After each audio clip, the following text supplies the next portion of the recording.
For those of you just joining us, I'm Scott Murray. This is David, I tell you what, David is the founder and the CEO of the America's Future Series. Yeah, easy for you to say. Talk much. America's Future Series, and today this is our National Security Dual Use Technology Summit. We are most excited to have you along. We're going to be here the better part of the day, so please stick around. And as you just saw, some incredible information, some wonderful conversation, and some great guests that are a part of this, as they always are. What we're going to do right now is welcome back the good Major General Bo Young. He's got an interview with Chief Software Architect of the Department of Defense, Jason Weiss, and we'll just turn it over to you, Major General. It's all yours, my friend. Take it away. Hey, great.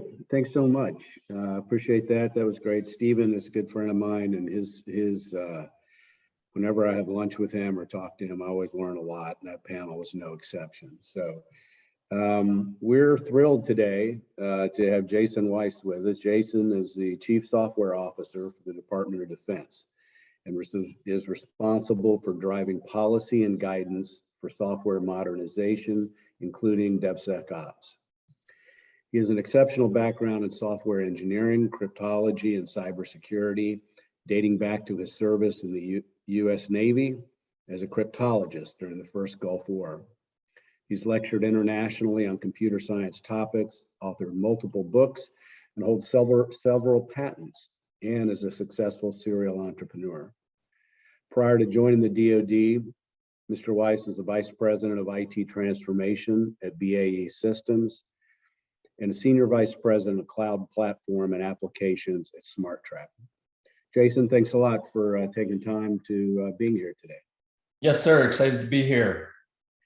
So we got a little bit of your background in the intro, but why don't you tell us a little bit more and sort of how did you get from there into your role in the DoD? Some people run away from the DoD, but you've run toward it. So tell us how that happened. Yes, sir. So, first and foremost, I'm a software architect by trade, and have, if I look back over my career, some of the earliest production code that I wrote was actually during the first Gulf War. I was stationed overseas, and we had a number of databases deployed, and a sign of the times, they actually didn't change the SA password on the database. It was still the default. And so as an enterprising young E3, I decided to make my life easier, started writing a whole bunch of stored procedures to automate that. So that really set in motion this back and forth between entrepreneurial endeavors and supporting the defense sector. Before my current position, as you said, I was at BAE, and before that, I was the SVP at SmartTrack. And there we were doing IoT development. And it's really this breadth of knowledge and expertise across a wide swath of different technologies. I was fortunate enough to have some mentors encourage me to apply when this position opened up in the DoD, and I joined in January of 2021. So that's how I got here. That's great. Can you talk a little bit about your role and how it differs from the chief software officers in the services? And I don't know if every service even has someone who would be considered your service counterpart, and then kind of how it fits into the whole ecosystem with all these relatively new positions that the DoD has put into place, chief data officers, CTOs, et cetera. So I don't know, maybe you can riff for a few minutes on just sort of the ecosystem of that and help those listeners that we have that are from outside DoD sort of sort through it all. Sure, it's definitely a little bit confusing when you're outside looking in at the org charts and the structure. So the first thing to understand is that my role is actually a career ST billet. ST is science and technology. I think OPM has like 479 ST billets or something like that the last time I looked across all of the US government. So it's a bit of a rare seat. And I think that's important to understand because unlike a highly qualified expert in HQE or a term limited SES, where they're going to be here for 2 years or 3 years, and then they either renew or by law, they're on their way out. This billet could exist for a 20-year career if I so chose to sit in it. I do not plan on sitting in the chief software officer role for 20 years. I've been very open that I think 2 years sounds about right, given the speed at which technology evolves. I think the second thing that's unique about my billet compared to some of the others in the across the DoD is that DoD CIO is not an acquisition authority. That means that when folks reach out to me on LinkedIn and want to try to sell me something, I, by law, can't buy anything. It's a short conversation. And in fact, I try to be respectful of their time, and I tell them that they're better served talking to the services than talking to me in the CIO's office. Even when it comes to like the SIBRs, a letter of support, our lawyers say, oh, no, not this office. We can't get into that. So we are unique in that our focus is policy and guidance, as you alluded to.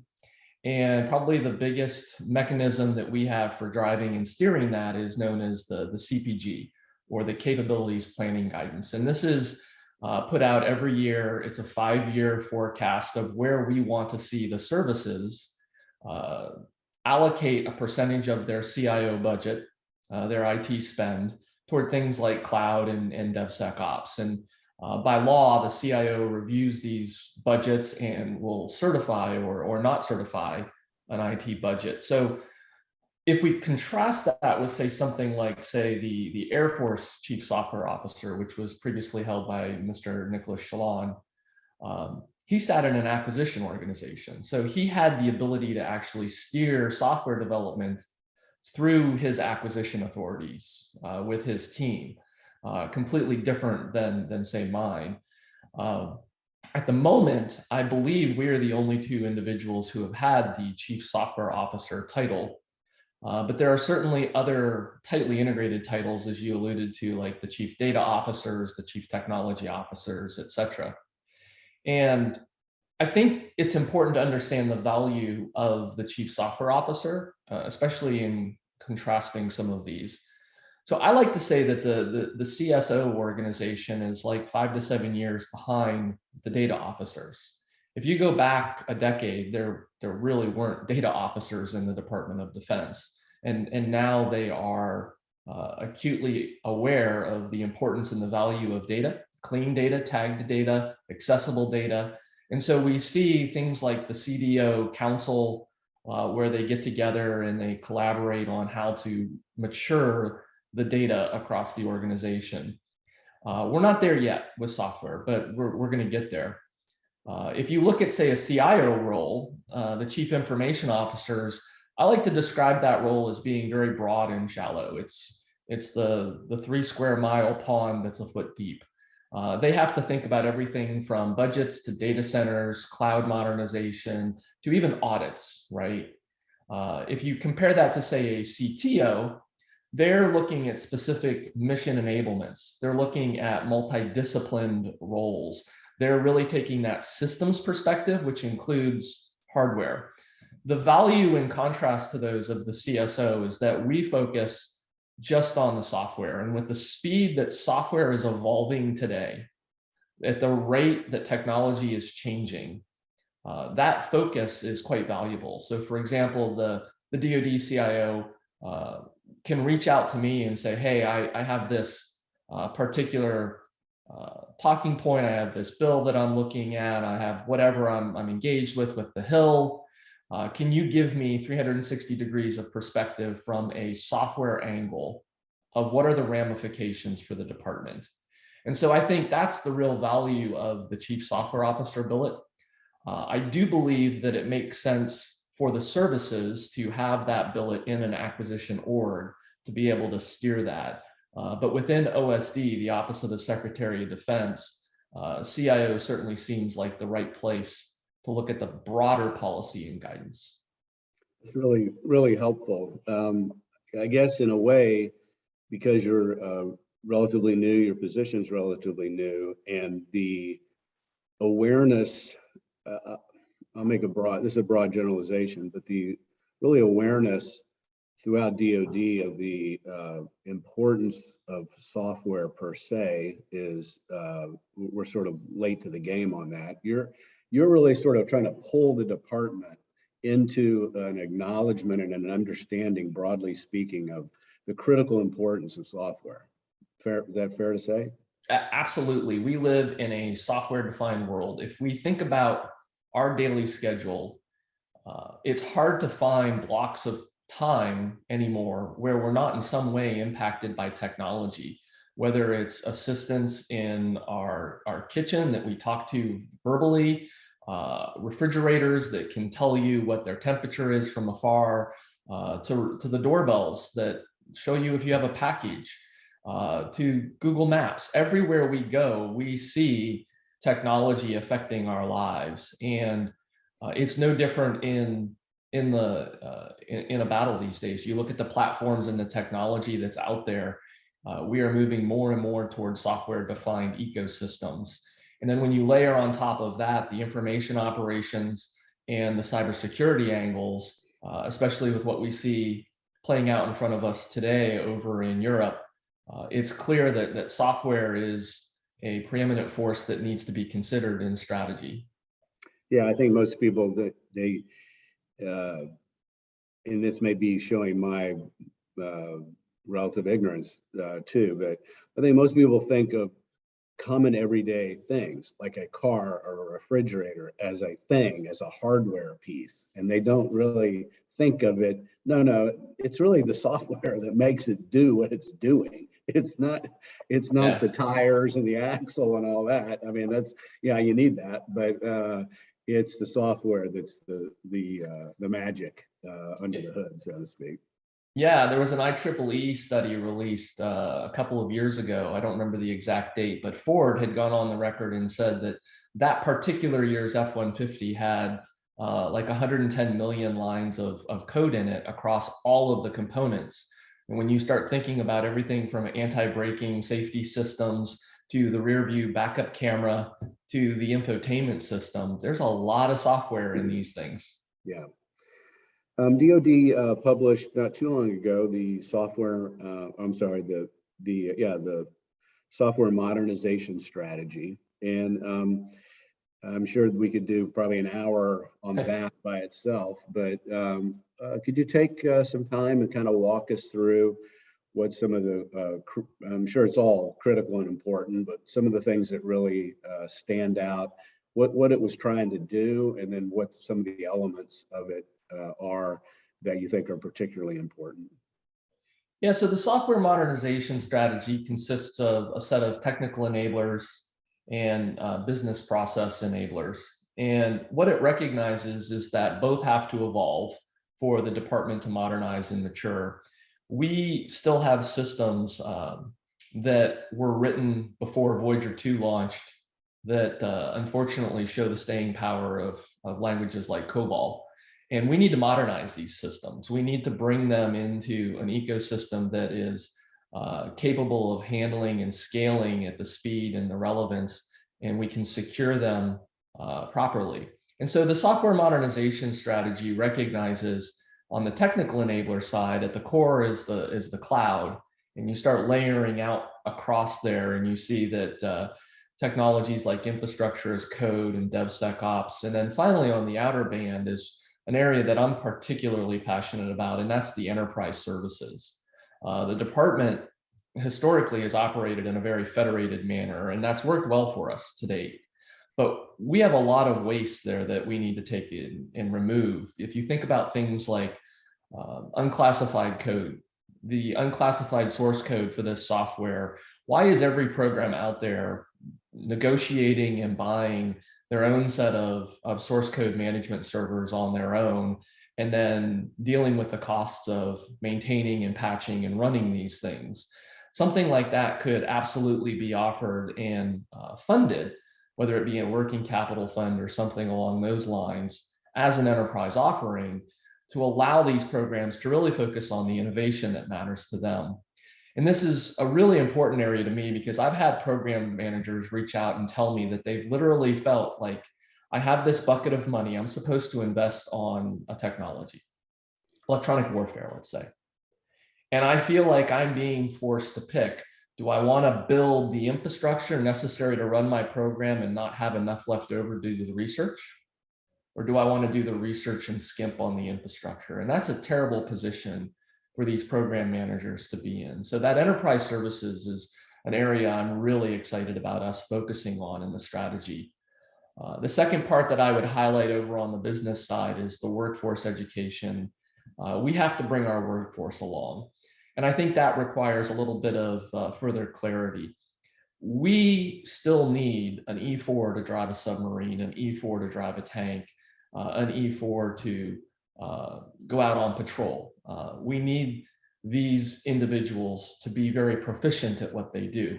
Not everybody is going to be a software architect or an AI modeling scientist, at least not at that rank. We want to afford them the opportunity, though, in sort of a pull model to say, hey, I want to learn more. I want to broaden my horizons. And there's a lot of science that proves the more exposure you have to these educational concepts, the broader depth that you have, the more capable you are as an abstract thinker. So I think it's vitally important that we offer these service folks the opportunity to lean in on some of this cutting edge tech, recognizing that we still need to actually fulfill the mission. And that means we need people in the billets doing the jobs that they enlisted to do. There's been a real, seems like anyway, a proliferation of DoD software factories. And I wonder what your take on this is, and you know, is there goodness and badness in these initiatives, or is it all good? So I think at last count in January, we were up to 29 named software factories across the Department of Defense. Every service at this point has a software factory. If you step back and look at that, you can go, wow, 29, that's a lot. But in reality, when you look at the amount of software that the DoD consumes, and you look at it across the total continuum, everything from the mundane travel reimbursement system, the ERP system, looking at rivets and nuts and bolts inventory, all the way to the classified weapons system over here on the other end of the spectrum, the DoD consumes a lot of software. And I believe that 29 is not enough to fulfill the appetite that we need. So there's certainly a lot of room for us to improve, though. For example, software factories have kind of become very in vogue, and everybody wants to be part of them in some way. I would love to see 5000.87, the software acquisition pathway that recently came online, actually advocate for a new program to justify why none of the existing software factories support their needs. For example, are they doing something with size, weight, and power, like they're building for a satellite launch, in which case they have some highly specialized tools, some specialized digital engineering, and they don't really fit well into factory X, Y, or Z. But at least having them think about it and to be able to understand, does it make more sense fiscally for me to partner with an existing software factory versus just spin up my own? But we're definitely at a tipping point where these factories have a lot of staying power. We have proven the value of them in a number of different applications, in support. We continue to see great sets of data that give us guidance and show us where we need to reflect changes in policy to better enable them. For example, to move software from an unclassified environment over to a secret environment. The DoD is probably still the largest consumer of optical media. We burn a DVD and we put it through a process to move it over into the classified realm. Every release, every time we want to do a build, there's opportunities there for us to explore without necessarily assuming more risk. So there's definitely some room for improvement, and it's not all the responsibility of the software factories to figure that out. But I do believe that there's a lot of great collaboration and communication, and we're all driven by the same thing, and that's delivering resilient software at the speed of relevance. I know your position is not in acquisition per se, but Obviously, you sit in a position where you see all sorts of initiatives occurring and have direct impact on things that are happening at the policy level and even at the congressional level. In terms of software acquisition, what are some of the things you'd like to see happen or change over the next, the short term? You talked about a 2-year horizon. So let's go 2 to 3 years. Where would you like to see, what are some of the practical things you'd like to see change there? So I think the first thing is that we see a lot of terminology abuse, and that is vendors will describe that they're doing an agile process, that they are embracing DevSecops. And if you were to scratch a little bit beneath the surface on that, you start to realize that it's still just a form of waterfall, or there's still too many gates where milestone decisions are being made, as opposed to the true 2 weeks. Let's get value and features out there. Let's reduce a little bit debt. Let's control our value stream and optimize for risk this release, features this release.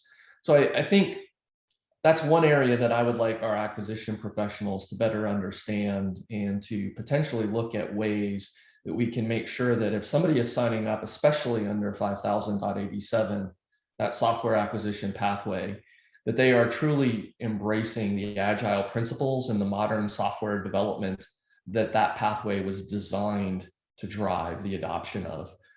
So I think a little bit more clarity on that would be quite beneficial. Anything from a legislative perspective needs to happen? So from an acquisition perspective, again, that's hard for me because I don't sit there. I think one area that is interesting from a legislation perspective, and I've alluded to this in a couple of different forums, the chief data officer has by law access to the department's data. It says that the DoD CDO in Title 10 cannot be denied access to data, even if it's classified data, because they are responsible for the data of the department. When we look at the software aspects, when we look at best practices in DevSecops, again, going back to that theme that this chief software officer is probably 5 to 7 years behind the data journey, there are no such authorities for the chief software officer. So if I go to a program and say, hey, I'd like to understand your DevSecops CI/CD pipeline and how you're reducing risk by applying security throughout that pipeline, they can close the door and I can be told, thank you, but we're okay. There is no real mechanism there other than finding a collaborative environment to really dig into what's going on there. And I think that's one area that would be interesting to explore as a thought exercise. What does it mean for having a chief software officer, but not actually giving that billet authorities to be able to look at things like the cybersecurity posture of the DevSecops pipeline? Let's pivot just a bit to DevSecOps. I know it's a focus area, passion perhaps of yours. When you look at the implementation of DevSecOps across the services, what themes do you see, both positive and negative? So I think the biggest theme that I see is a lot of excitement and understanding that we are trying to change that culture to be able to embrace this notion of fail fast, don't fail more than twice on the same thing, and move forward.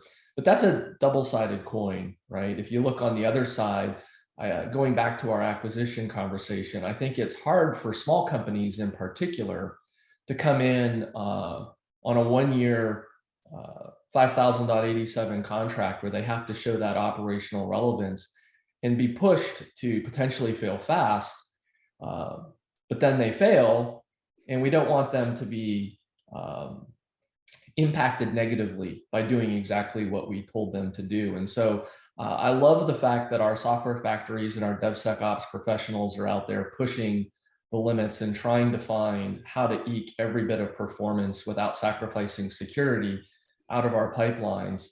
But in the same regard, I think it's important that we don't penalize the folks that do fail fast and they don't fail twice on the same thing. If they are able to learn and grow, we need to recognize, right? You don't learn new things from being successful. You learn new things from your failures. So I think that's a double-edged sword that is both good and bad. It excites me and it also makes me nervous. Yeah, I think the term fail fast makes a lot of people nervous, actually, still. Culturally, we're trying to move past that in DoD, but for every meeting I sit in or used to sit in where somebody would say that, you'd have somebody talking about the value of taxpayer money, et cetera, which nobody's going to dispute.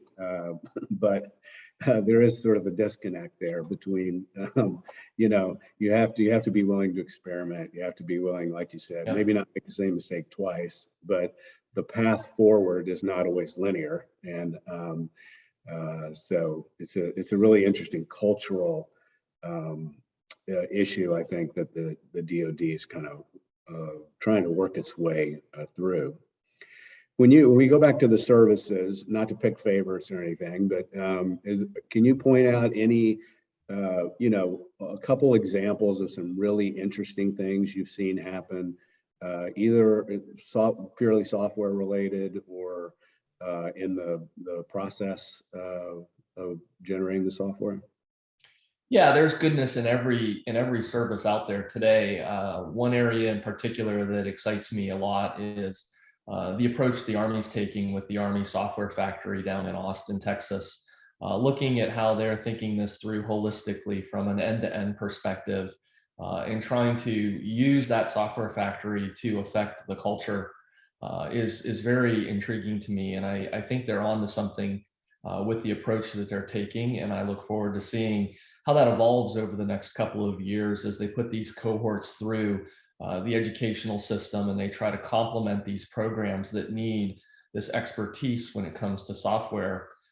They're similar in that, like CIO, they aren't an acquisition authority. So they are actually supplementing the programs of record over there in the Army. But it's really cool to see how that is taking hold and affecting positively what's going on with Army software. Those graduates, those cohorts that graduate and they go back to their units, has there been any kind of follow-up on whether they've been able to do at the unit level kind of what they thought they would be able to take, the skills that they would be able to take out of the software factory? I think it's still too early to be able to determine that. I believe the second cohort just started in the last month or two over at the Army. I don't remember the exact date, but I think it's still a bit early to see those metrics. But looking at what they've been able to do in terms of supporting the programs of record, I think the premise is still sound, and I think the data will eventually show that it's a great approach. So we got probably time for one more question, and we're really grateful for your time today, Jason. We've got a lot of probably young companies on the view today, trying to get in, scratch their way into doing some business with DoD. It's not an acquisition question, but it's a question about value proposition. And are there any particular areas? I know your vantage point is broad, so it's maybe a little unfair question, but any particular areas from a technology perspective that you see us really needing to do a better job of integrating what's going on in the commercial sector? Yeah, I think hands down, it's this the idea of understanding access to the data. Where does digital data come from? It comes from software. And the more that the small businesses and the large alike have a holistic solution that says, hey, we have these APIs over here, they're great for actually executing the app, but we've also designed in all the data labeling and the ability to query the data sets in this way, that way, and we've integrated in zero trust principles into this so that the data can be accessible to the scientists doing the research. I think that's a compelling value proposition that is still nascent in a lot of places. Great. Well, any final thoughts out there for the audience? Yeah, keep coding. I really have enjoyed seeing all the innovation come across my desk especially from the smaller businesses. They really are thinking in novel ways, and it's exciting to see all the great dual use tech and how it can be pivoted to support the warfighter. So thank you for all of your efforts out there. Great. Well, Jason, thank you again for taking the time today and talking to the audience. I know everybody got something out of it, whether you were a software expert or whether you were kind of like me. And, thanks again. And I'll flip it back over to Scott and David. And Major General, you put that well, kind of like me, kind of like us too. I think David and I would be included in that. Jason, that was just wonderful, above and beyond. So thank you very, very much. Just some of the conversations you're going to be a part of today during the course of our America's Future Series National Security Dual Use Technology Summit. I'm Scott Murray. This is David Hamilton. He is the founder and the CEO of America's Future Series. Are you pleased with how we have progressed thus far on this Tuesday? It's been a great day so far, and everything that Major General Bo Young does is fantastic. Yes, it is. He does a fantastic job moderating and asking the questions that people really want to kind of get to, and in a way we can understand. And I want to thank Jason Weiss in particular. This is a very, very senior person, very knowledgeable, et cetera, and he's doing important work. And he is trying to extract as much as he possibly can from the commercial side, so that the DoD can benefit from that, so that we can protect our nation. And it's very important work. And we all, as a result of that, benefit. Absolutely. Yes, indeed. That's great stuff.